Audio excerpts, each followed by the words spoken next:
नमस्कार। आप देख रहे हैं बुलंद आवाज पूजा सिंह के साथ।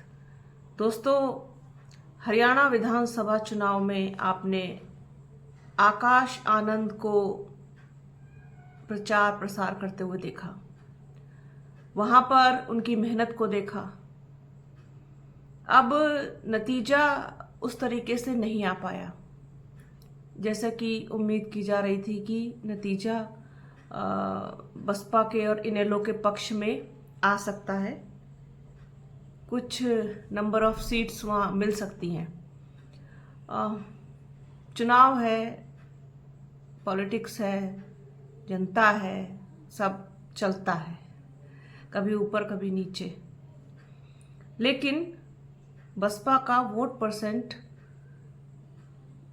थोड़ा सा बढ़ा। जिस तरीके से बसपा ने चुनाव के बाद आंकड़े जारी किए थे, उसका वीडियो भी मैंने आप लोगों के साथ शेयर किया था। तो घाटे में तो नहीं रही बसपा, सीट नहीं आई, वो एक अलग बात है, खाता नहीं खुला।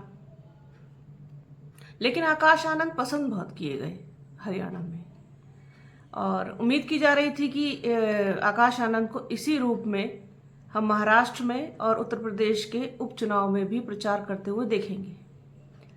लेकिन ऐसा होता हुआ दिखाई नहीं दे रहा है। इसकी संभावना बिल्कुल ना के बराबर हो गई है, क्योंकि अभी तक कोई भी संकेत ऐसा नहीं मिला है। बल्कि महाराष्ट्र में तो एक बड़ा, आप कह सकते हैं कि फेरबदल हुआ है महाराष्ट्र में। महाराष्ट्र की जो प्रचार की कमान है, वहां पर प्रभारी बदल करके उनके हाथों में सौंप दी गई है, और ऐसे व्यक्ति को प्रभारी बनाया गया है जो बसपा सुप्रीमो मायावती के काफी करीबी माने जाते हैं, बेहद खास माने जाते हैं, बेहद भरोसेमंद भी माने जाते हैं। बहुत पुराने कहना चाहिए कि कार्यकर्ता हैं, उससे जुड़े हुए हैं बसपा से, और बसपा सुप्रीमो मायावती उन पर काफी भरोसा करती हैं। हालांकि महाराष्ट्र में जब उनके साथ एक घटना हो गई थी स्टेज पर, एक महिला ने उनको स्टेज पर ही थप्पड़ मार दिया था, जिसके बाद मामले ने बहुत तूल पकड़ा था। तो उसके बाद ऐसा लग रहा था कि जैसे बसपा महाराष्ट्र में इनको कोई मौका नहीं देगी, लेकिन ऐसा हुआ नहीं। बसपा ने वहां पर प्रभारी बना करके उनको भेज दिया, पूरा इंचार्ज उन्हीं को बनाया है, और चार्ज पूरा उनके पास रहेगा, और वो है रामजी गौतम। रामजी गौतम बसपा में बहुत महत्वपूर्ण स्थान रखते हैं। महाराष्ट्र चुनाव में उनकी मुख्य रूप से भूमिका रहेगी और सक्रिय भूमिका रहेगी। टिकट वितरण से लेकर के और प्रचार प्रसार तक, चुनाव का सब कुछ वो रामजी गौतम ही देखेंगे। जो वहाँ पर प्रभारी थे, जिनके पास महाराष्ट्र का पूरा कहना चाहिए चार्ज था, अशोक सिद्धार्थ, उनको वहाँ से हटा करके और रामजी गौतम को महाराष्ट्र का पूरा प्रभार दिया गया है। और आकाश आनंद की एंट्री महाराष्ट्र में नहीं हो रही है, अभी तक की जो सूचनाएं मिली हैं। अब आप देखिए, वक्त ही कितना बचा है महाराष्ट्र के चुनाव में। 20 नवंबर को वहां पर वोट डाले जाएंगे और 23 नवंबर को नतीजा आएगा। बहुत कम समय है। अब ऐसे में अगर आकाश आनंद की अभी तक एंट्री नहीं हुई है तो ये बड़ा सवाल खड़े करता है। अब सबसे बड़ा दिक्कत तो ये है, और सबसे बड़ा सवाल भी है, कि जिस महाराष्ट्र में आज तक भी बसपा ने खाता नहीं खोला है अपना, क्या वो खाता खोल पाएगी वहां पर?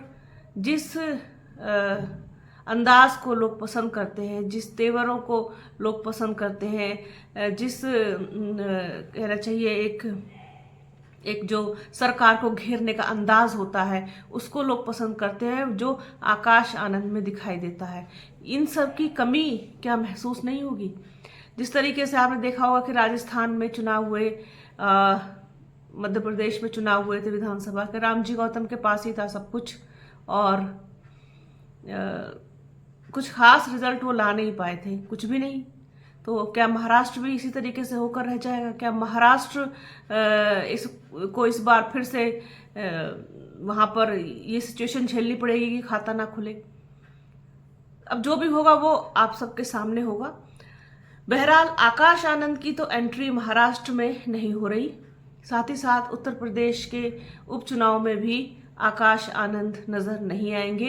प्रचार की पूरी कमान बसपा सुप्रीमो मायावती के हाथों में रहेगी और वो महाराष्ट्र भी जाएंगी और झारखंड भी जाएंगी और उपचुनाव में भी जाएंगी। यहाँ यूपी में जो चुनाव हो रहे हैं और पोस्टर्स में उनके फोटो लगे होना और आकाश आनंद की तस्वीरें उन पोस्टर्स से गायब होना इस बात का सबूत है, इस बात को बताता है, इस बात की तरफ इशारा करता है कि आकाश आनंद एक बार फिर से हल्के से साइडलाइन जैसे कर दिए गए हैं हरियाणा चुनाव के बाद से। पता नहीं क्या चाहते हैं बसपा के लोग। बसपा, मुझे ऐसा लगता है कि मैं इस पर खैर अलग से बात करूंगी। आज तो मैं सिर्फ महाराष्ट्र में आकाश आनंद की एंट्री नहीं हो रही है इस पर बात करने आई थी।